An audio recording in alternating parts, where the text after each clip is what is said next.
Assalamualaikum, kita ketemu lagi, belajar lagi.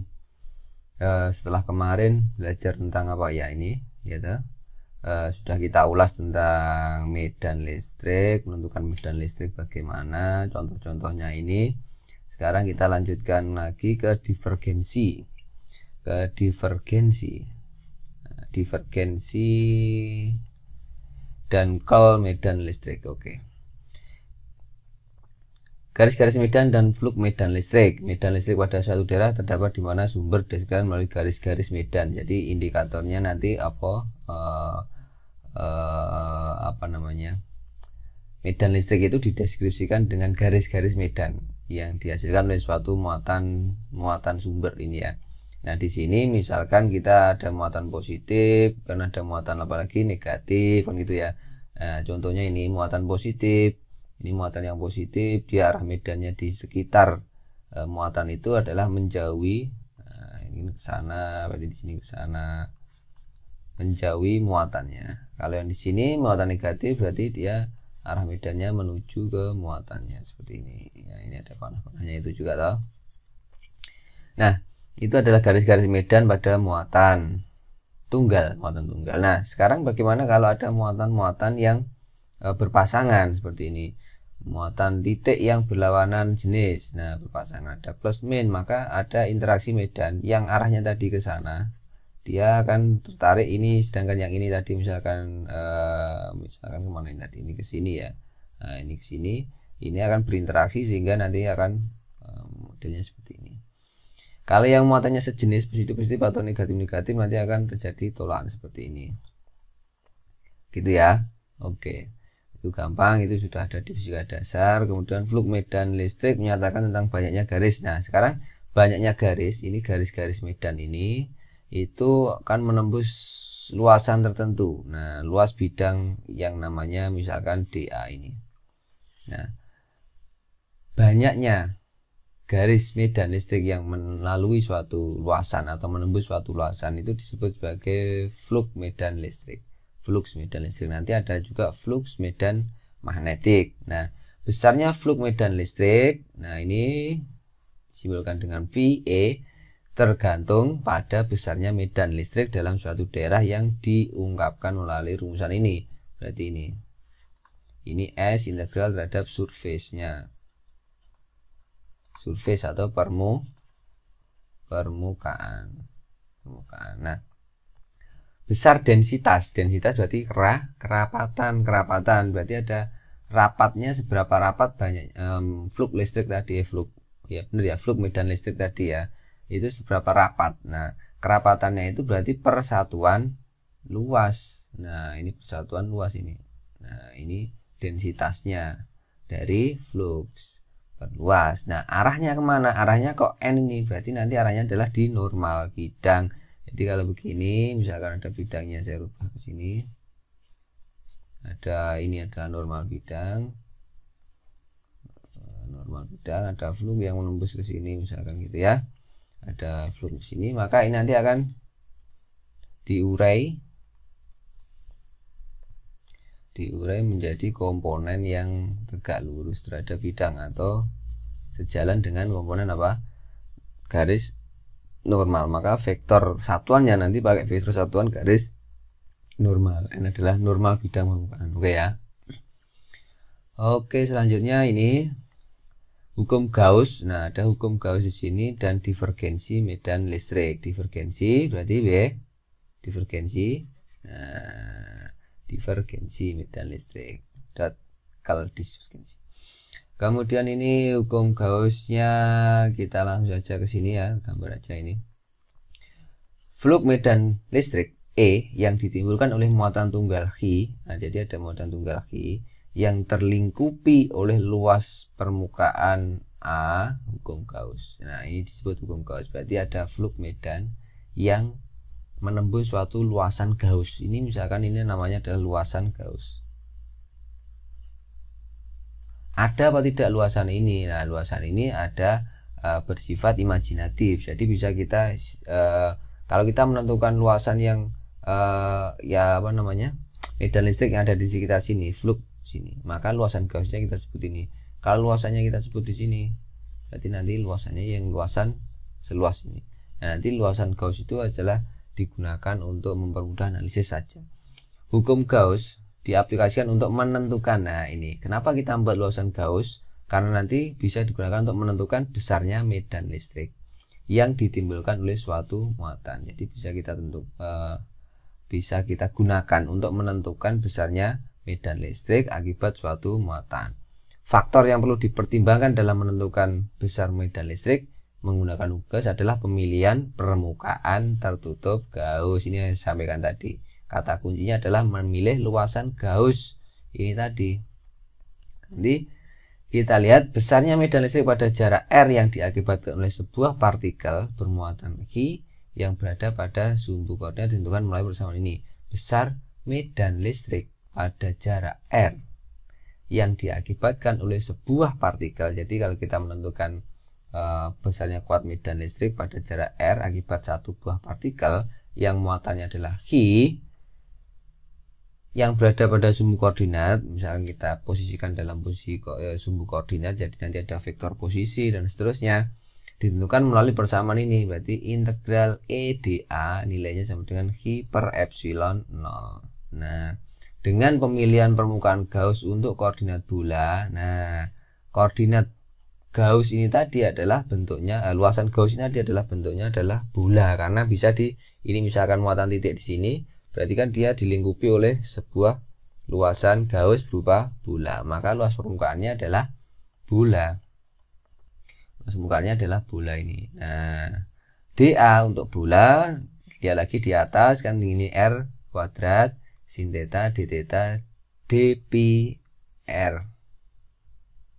Dari mana dapatnya ini? Di atas sudah ada, nanti bisa dilihat, tidak perlu dijelaskan lagi. Oke ya.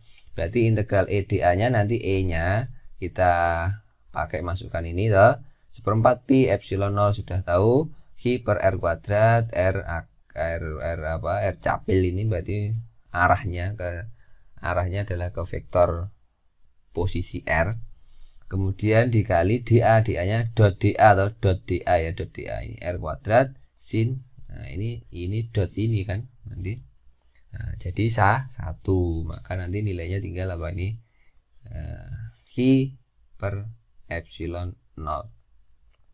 Q per epsilon 0. Oke, kalau diintegralkan nanti akan membentuk Q per epsilon 0.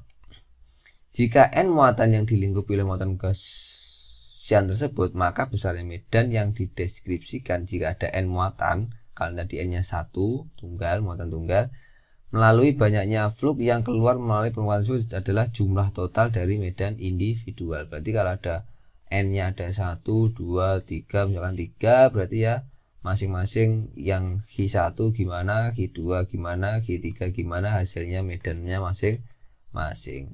Ini ya, medannya masing-masing, ini dicari, kemudian dijumlahkan. Nah ini E-nya sigma. Nah gitu. E.dA berarti sigma masing-masing muatan ini kan, ini muatan tadi masing-masing ini, berarti sigma dari ini, atau dapat tulis sebagai ini Q total, langsung muatan totalnya berapa, Q1 tambah Q2 tambah Q3. Oke, dengan Q total adalah jumlah muatan total yang terlingkupi, jadi ada muatan A, B, C misalkan, kemudian luasan Gauss-nya di sini, berarti nanti muatan totalnya adalah muatan yang terlingkupi oleh muatan atau permukaan, terlingkupi oleh permukaan apa, dan A adalah luasan tertutup permukaan Gaussian tadi. Oke ya, permukaan Gaussian tadi itu. Kemudian dalam hubungan dengan densitas kalau dihubungkan dengan densitas berarti E tadi kan kerapatan di dot dA, Q total ya dah, sudah gitu aja. Oke, terus EdA dapat ditulis dalam bentuk divergensi medan listrik berdasarkan teorema divergensi ini tadi, divergensi dot ini toh, dot DE ini dikali dV. Nah, ini bisa dituliskan menjadi bentuk ini. Dan kemudian penentuan berdasarkan muatan adalah Q total. Ini nilainya adalah ini. Berarti apa Q total ini? Ini Q-nya adalah rapat muatan. Maka persamaan ditulis seperti ini toh. Nah, ini bisa ditulis jadi rapat muatan ini. Q totalnya bisa diganti dengan rapat. Tadi kan gitu. Bisa diganti dengan Hi totalnya ini. Nah, I rho nya itu adalah rapat muatan persatuan volume. Maka ini bisa ditulis jadi seperti, dan diperoleh hubungan diferensial hukum Gauss dalam bentuk ini. Nah, jadi divergensi dari E nilainya sama dengan rho per epsilon, atau divergensi dari apa ini D apa tadi, densitas fluxnya itu sama dengan rho saja.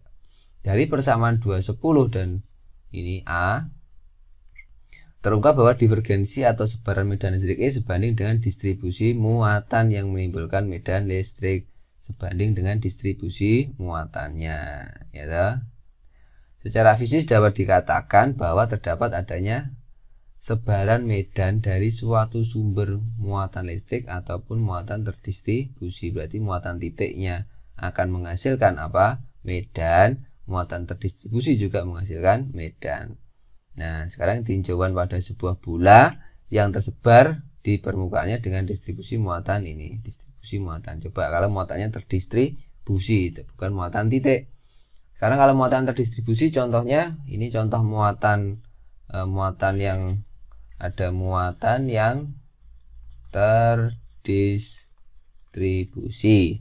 Muatannya terdistribusi dalam permukaan bola. Jadi kita ini adalah permukaan bola. Misalkan bola konduktor, muatannya terdistribusi di seluruh permukaan bola ini. Kemudian kita bisa menganalisis untuk menentukan apa?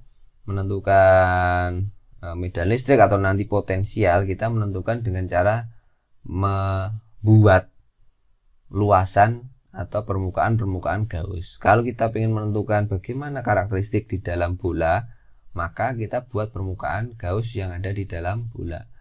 Kalau berada di luar bola, bagaimana karakteristiknya? Berarti ya nanti kita buat luasan Gauss yang di luar permukaan bola.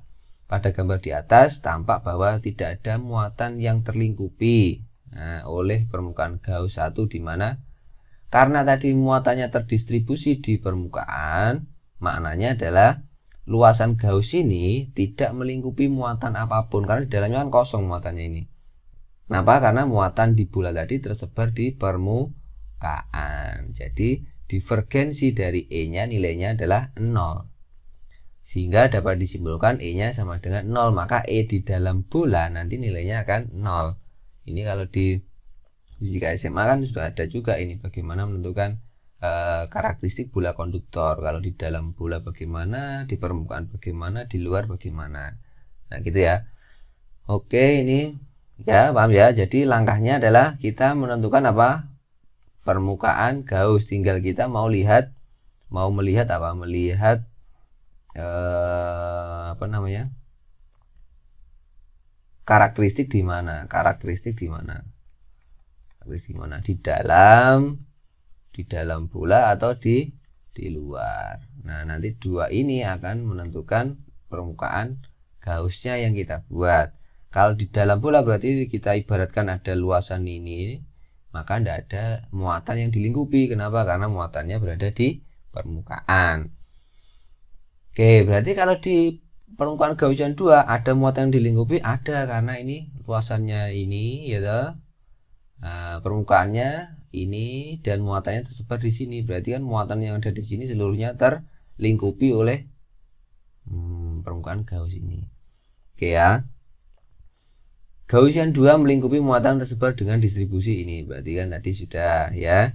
Sehingga disimpulkan bahwa medan E yang tersebar secara radial.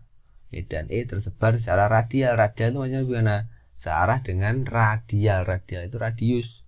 Apa namanya? Bersifat apa radial itu berarti kan searah dengan jari-jarinya atau radiusnya. Berarti arah medannya nanti searah jarinya tadi, tergantung muatannya positif atau negatif. Kalau muatannya positif berarti arahnya menjauhi muatan itu atau menjauhi bola kalau dalam hal ini. Kalau muatannya negatif berarti dia menuju ke bola. Nah, besarnya medan ditentukan melalui hubungan ini, berarti kan ini nanti. Nah, kita tinggal lihat apa ini diintegralkan terhadap DA dari suatu luasan totalnya adalah A. Itu ya, berarti ini ada nilainya karena dia bersifat apa? Jadi dia bersifat melingkupi muatan bola karena luasan Gaussiannya ada di luar. Oke, kel medan listrik. Kel ya. Kel medan listrik ya, di mana medan listrik ditimbulkan oleh sebuah muatan titik bersamanya ini. Kalau muatan titik tadi ini ya, langsung aja agak cepat. Sebelum menentukan kel medan, terlebih dahulu ditinjau bagaimana integrasi divergensi medan terhadap lintasan. Divergensi berarti dot product itu dikali DL seperti pada gambar 210. Coba kita lihat bagaimana kalau E itu diintegralkan, divergensinya diintegralkan, kemudian kita lihat hasilnya. E dot DL berarti E nya kan ini. Penyelesaian permasalahan di atas dengan sebagai berikut. Ini misalkan ada posisi yang awal adalah di A, kemudian posisi tujuannya di B, kan gitu kan. Maka lintasan yang ditempuh nanti ibaratnya seperti ini ya, ibaratnya seperti ini. Kita mau nyari E dot DL-nya. E dot DL-nya dengan cara E-nya itu apa? 1/4 pi epsilon 0 ini toh dikali Q per R kuadrat. R-nya itu bisa di posisi A, bisa di posisi B, berarti diintegralkan dari A sampai B nanti. Ini vektornya adalah R, kemudian di dot DL. DL itu kalau kita ambil potongan kecil di sini, ini ya potongan kecil DL-nya ini misalkan gitu ya, tapi ini sudah terlalu besar, tidak apa-apa lah. DL ini berarti nanti diuraikan DL itu menjadi DR dot DR R, kemudian R d theta theta dan R sin theta d theta d pi pi. Nah ini, maka nanti yang punya integral adalah di bagian R saja, yang sini kan tidak punya komponen. Punya komponen ada ini theta di theta tidak ada komponennya. Maka nanti yang masuk cuma ini aja di R. Nah ini dah di R saja dikali R. Maka hasilnya ini, sehingga nanti ini kan ini kurang R ini. Bentar, saya tambahkan ya ini kurang apa R ya. Di sini hasilnya kan ini diintegralkan kan integral apa di R kan gini toh, sama dengan kan R ini toh. Nah berarti ini seharusnya sudah ini maksudnya diintegralkan, ini masih ada integralnya ya, ini hasilnya. Berarti kan hasilnya nanti ini, berarti ini 1/4 pi epsilon 0 ya. Ini berarti nanti hasilnya adalah 1/RA min 1/RB. Ini adalah hasilnya. Paham dah? Ini diintegralkan kan, ini konstanta. Saya anggap aja K, berarti tulis aja di sini K kan gitu kan. Konstanta kan di luar, berarti hasilnya akan KR. Ini toh, KR dikalikan ini. Padahal ada ininya ya, ada Q per R kuadrat. Ini berarti saya tulis lagi biar tidak bingung lah, biar tidak salah. Nanti khawatir saya bingung.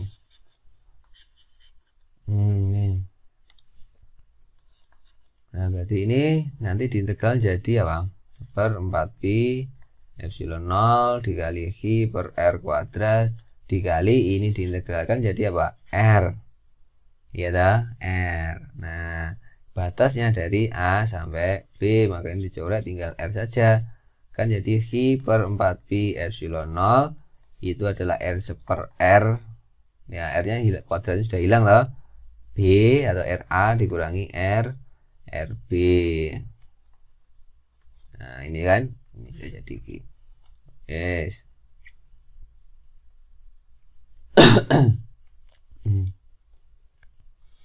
Nah sekarang kita lihat jarak RA dan RB titik dari pusat untuk lintasan tertutup. Nah ini untuk lintasan tertutup di mana jarak radial antara kedua titik terhadap pusat sumbu sama RA dan RB. Berarti kalau lintasannya ini tertutup, ini misalkan tertutup, ini balik lagi ke A sini, berarti lintasannya tertutup, itu namanya tertutup. Maka hasil integrasinya akan menjadi 0. Kenapa? Karena RA min RB ini kan juga sama nanti. Ya kembali lagi dari A, kembali lagi ke posisi akhirnya di A juga. Berarti nanti akan hasilnya 0. berdasarkan teorema Stokes, kita punya teorema Stokes untuk curl nilainya itu sama dengan integral ini, tak tulis lagi yang bagus ya, ini tulisannya Murad-Marid. Curl E kan gini toh, dot dA itu sama dengan integral tertutup dari E dot dl kan gini. Dengan ini maka curl dari medan listrik hasilnya sama dengan 0, karena ini integral tertutupnya hasilnya sama dengan 0, maka ini juga harus 0. Ini maksudnya integral tertutup. Nah gitu toh. Nah persamaan 12 secara fisik menegaskan tidak adanya curl dari medan listrik yang ditimbulkan oleh muatan statis.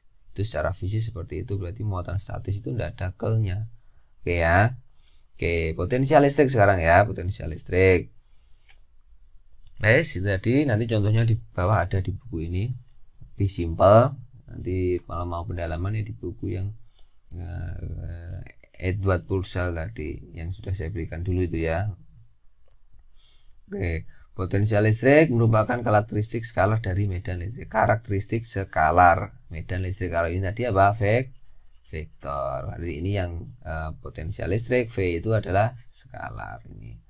Potensial listrik pada sebarang titik dalam medan listrik adalah usaha persatuan muatan untuk memindahkan sebuah muatan positif dari tak hingga titik referen yang jauh sekali, tak hingga dianggap seperti itu, ke titik tujuan. Secara matematis ini berarti V itu adalah negatif integral dari titik tak terhingga ini tak terhingga sampai ke titik tujuannya R E dot dl, tapi dia bukan lintasan yang tertutup. Kalau lintasan tertutup nanti hasilnya ini sama dengan 0 kan gitu. Kenapa kok bukan lintasan tertutup? Ya karena dari tak hingga sampai ke titik R, berarti tidak kembali lagi ke tak hingga. Satuannya joule per kolom atau volt. Dengan R posisi titik potensial, beda potensial antara dua titik potensial listrik dapat diketahui melalui, kalau kita punya titik A ini dan titik B, berarti kan masing-masing punya VA, masing-masing punya VB, maka nanti di sini ada beda potensial. Nah inilah konsep beda potensial, berarti perbedaan potensial antara dua buah titik. Nah jadi penyebabnya adalah apa? Satu muatan saja, mungkin ini V saja, tapi di titik A dia punya potensial sebesar VA dan di titik B punya potensial sebesar VB. Maka di dua titik A dan B ini terjadi yang namanya beda potensial. Berarti ya tinggal V di RA dikurangi V di RB. Ini adalah beda potensial. Beda potensial. Yang gitu.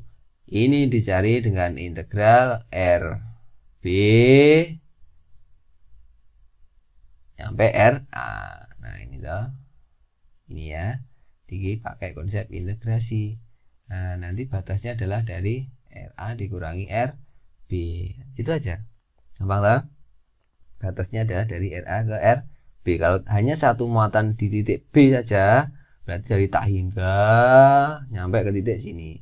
Tapi kalau ada dua muatan dua titik seperti ini, berarti dari satu titik ke titik yang lainnya. Itu aja ya, gampang.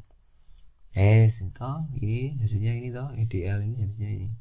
Oke. Hubungan antara potensial listrik dan medan listrik dapat ditentukan berdasarkan teorema gradien. Nah, kita punya gradien. Tadi ada yang ini apa jenenge? Divergen. Ngono ta mau. Kalau gini namanya gradien, tidak ada operasi. Berarti ini operasi skalar. Ini vektor dot vektor divergen. Dan ini V amin ini sama dengan ini tadi toh. Ini hasilnya ini, itu sekarang gitu. Sehingga diperoleh E sama dengan minus gradien dari V, minus gradien dari V ini. Melakukan gradien potensial listrik skalar. Potensial listrik skalar. Formulasi potensial listrik untuk muatan titik yang terdistribusi sudah dibangun. Nah, ini di fisika SMA, di fisika dasar juga sudah untuk sekumpulan muatan listrik seperti ini. Nah, hasilnya munculnya ini adalah dari teorema seperti ini tadi.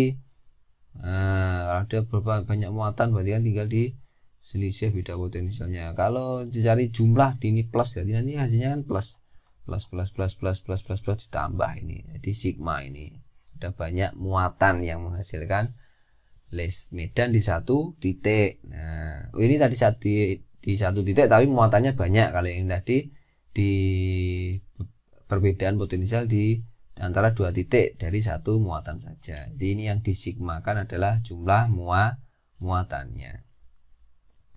Oke ya, ini bisa dituliskan seperti ini. Kalau muatan potensial P ditentukan melalui formulasi ini. Dia sudah gampang ini DG-nya. Kalau ini adalah, kalau muatannya nanti muatan ini ada gambarnya yang jelas saya jelaskan ini muatannya. Misalkan ini suatu benda yang muatannya terdistribusi, tidak muatan titik, maka kita ambil elemen potongan kecil apa ini DG ini ya, DG.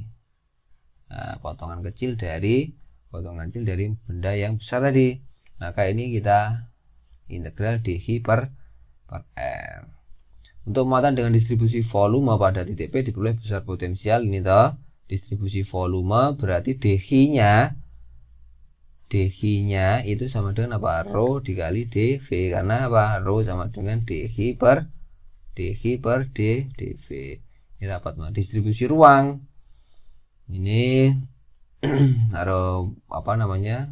Luasan, berarti pakai sigma dA, kalau garis ya lambda dot dr. Contoh ini sudah. Tentukan potensial listrik pada titik P di mana muatan terdistribusi secara uniform pada cakram dengan densitas ini. Berarti ini dia berupa apa? Luasan, karena di kerapatan densitasnya sigma. Sigma itu sama dengan apa? Bro? Q per A, atau bisa kalau kita ambil elemen kecil DG per dA, dia muatannya apa? Terdistribusi homogen atau uniform ini tadi. Nah, oke, kita caranya menentukan. Jadi luasan, kita buat luasan dA kecil ini ya. Di sini muatan titik P seperti di cara atas untuk menentukan medan kan sudah ada juga toh. Ini jaraknya adalah R ke titik ini ya toh. Ini elemen kecil potongannya. Ini adalah dA-nya ya toh.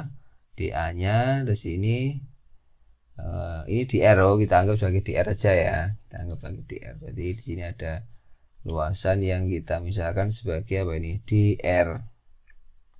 Ini ya, ini ada ini elemen dr kecil ini ya, segini ini, berarti jaraknya r. Kalau dA-nya ini sudah ada ya toh. Berarti luasan dA-nya adalah 2pi keliling lingkaran dikali R dikali apa? dr. Kan dianggap seperti itu toh. Baik mudeng ya. Berarti ini 2pi R dikali dr. 2pi R dr ini dA. dA luasannya ini sudah ditentukan, ini ada. Berarti kita nanti tinggal masukkan saja ke sini. Untuk menentukan V, berarti DG-nya ini tadi sudah ada toh. Nah, dA-nya diganti dengan ini 2pi dr. Potensial di titik V untuk titik P akibat muatan cincin adalah VR. Itu DG per, nah DG-nya ini diganti dengan ini tadi ya toh. Kemudian R-nya diganti dengan apa? R-nya ini, R-nya jaraknya kan ini. R kuadrat plus X kuadrat. Nanti gitu toh. Nah, dikali ini. Sehingga nanti muncul apa? Ini Pak, A kuadrat plus X kuadrat. Nah, dari mana ini? Kok bisa jadi dari ini jadi ke sini? Dari ini jadi ke sini bagaimana? Nah, Y aneh mana iki loh bro. Ini adalah jari totalnya cakram, jari-jari totalnya cakram. Berarti kalau segini saja tadi apa? R, segini saja kan R ini toh, sama dengan ini toh. Ini batasnya dari 0 sampai ke A, 0 sampai ke A. Batasnya dari 0 sampai ke A. Nah, itu bisa kita tuliskan R-nya dalam bentuk A ini. Nanti muncul. Nah, kok iso ini tadi? 2pi keluar dari dr. Nah, weh, tolong ini masih ada mislink dijelaskan. Diturunkan ulang ya, wis gampang. Nah, ini latihan ini cuma matematis saja. Matematis, turunan matematis untuk latihan. Sekarang ada contoh 2, berarti dikerjakan ulang ini ya. Kerjakan ulang. Tugasnya tidak usah angel-angel ya, kerjakan ulang gitu aja. Tapi dengan penurunan yang lebih bagus. Dari sini kok bisa jadi ini bagaimana kan gitu. Ini karena ada kepotong-potong. Potong-potong itu bukan karena tidak benar, tapi karena apa tadi? Dipercepat menurunkannya, dianggap sudah mengerti. Nah, sekarang perjelas lagi itu turunannya bagaimana. Sebuah batang dengan panjang L, ini nomor 2-nya distribusi. Sekarang kalau distribusinya adalah distribusi panjang, jadi lambdanya adalah I per L. Ditempatkan pada garis sumbu horizontal X. Dari pusat sumbu koordinat carilah potensial pada titik P yang berada pada sumbu vertikal. Ini berarti kan ini batangnya di sumbu vertikal yang berjarak A, seperti tampak pada gambar. Berarti ini titik P nya di sumbu vertikal, ini batangnya. Berarti nanti dari batang yang panjang ini kita ambil elemen potongan dx. Nah, dx dx, maka di sini nanti akan muncul lambda itu sama dengan dx per dx, atau dx nya nanti kita ganti lambda dx. Lambda ini ya, lambda dx, lambda dx. Integralnya nanti dari 0 sampai L. R nya jadi kan ini jadi apa? X dikali A, x kuadrat ditambah A kuadrat Pythagoras ini toh. Nanti kan semakin geser ke sini di jumlah. Nah, ini R nya sudah ada. Ini tadi ya, V nya berarti 1/4 pi epsilon 0 integral 1/r dx. Dx nya diganti dengan lambda dx, R nya diganti dengan ini ya toh, diganti dengan ini, maka akan jadi seperti ini. Turunkan jadi seperti ini. Nah, silahkan ini dibuktikan ulang, buktikan untuk latihan ya toh. Buktikan ulang untuk latihan. Terus syarat batas ini dalam listrik statis ini kurang berapa sih materinya, syarat batas. Setelah itu usaha dan energi dalam. Nah, ini kita teruskan saja minggu depan ya, enggak usah banyak-banyak dulu, latihannya itu saja. Silahkan bisa dicoba, atau kita masukkan syarat batas ini aja sekalian. Kita nanti minggu depan tinggal usaha dan energi.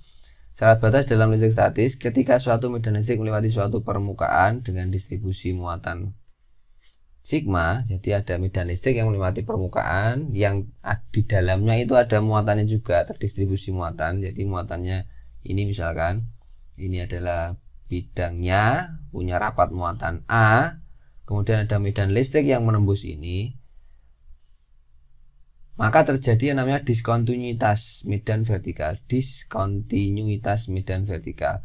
Hal tersebut dimulakan melalui hukum Gauss dengan pendekatan permukaan Gauss dengan luasan A. Jadi kalau ada medan menembus ke sini, padahal di sini ada medan sendiri, padahal di sini ada muatan yang apa namanya, yang tersebar di permukaan ini, maka yang terjadi adalah adanya diskontinuitas medan listrik. Jadi menembus ini seret, di sini akan putus dan lagi ke atas. Ada apa? Ini disebutkan di sini ada E atas dan ada E bawah. Ini tuh ada di bawah permukaan sama di atas permukaan misalkan gitu, atau di samping kanan samping kiri juga nggak masalah. Nilainya adalah sigma dikali epsilon 0. Ini berdasarkan hukum Gauss ya. Dengan E atas dan E bawah menyatakan komponen medan listrik yang tegak lurus permukaan untuk menembus permukaan atas dan bawah. Sedangkan untuk komponen medan listrik tangensialnya dengan permukaan terjadi diskontinuitas medan. Tangensialnya yang tegak lurus ini terjadi diskontinuitas, ini akan menggok sini ya. Ada ini ya, ini yang sejajar muatan, ini yang tegak lurus muatan, akan terjadi diskontinuitas. Hal tersebut dilakukan melalui persamaan ini, dimana untuk bagian tepi kotak Gaussiannya ini, misalkan kotak Gaussiannya terdapat medan tangensial dan diperoleh hubungan ini. Yang bagian sini ya, ini kan ada medan ke sini, nanti kan dia akan seperti loop gini toh, munyer. Nah, munyer loop ini. Nah, loop ini maka kalau integralnya tertutup, lintasannya tertutup tadi, dl-nya E dot dl-nya sama dengan 0, integral E dot dl-nya sama dengan 0 kalau lintasannya tertutup. Nah, ini toh, jadi E atas sama dengan E bawah yang sejajar ini. sehingga V yang di atas permukaan sama dengan V yang di bawah. Dari kedua persamaan 220 yang mana? 220 itu yang mana? Ini toh. Dan 2 berapa? 1 dapat disumbangkan menjadi satu persamaan. Berarti kan ini E atas dikurangi bawah itu sama dengan sigma 0 dengan arah yang tegak lurus N. Tegak lurus bidang atau searah dengan garis normalnya. Hubungan antara medan listrik yang dinyatakan dengan gradien potensial listrik ini memberi peluang untuk melakukan perubahan bentuk persamaan 228. Jadi ini dari sini tadi E itu sama dengan minus vektor E itu sama dengan minus gradien dari apa? V. Ini bisa kita ganti ini menjadi ini toh. Ini bisa diganti jadi ini sama dengan apa ini? Minus sigma 0 atau jadi ini di gradien itu kan sama dengan apa? Do per do n. Ini do per do n. Bisa tulis seperti ini. Dengan ini do V per do n sama dengan gradien V n. Nah ini bisa diotak-atik seperti itu untuk menentukan medan pada bidang batas permukaan yang di permukaannya itu tersebar muatan listrik juga. Itu ya. Nah itu sementara itu dulu. Yang nanti usaha dan energi medan listrik kita lanjutkan nanti saja ya, lanjutkan minggu depan sedikit-sedikit saja. Yang tadi silahkan dikerjakan, soal contoh soalnya dicoba diturunkan ulang.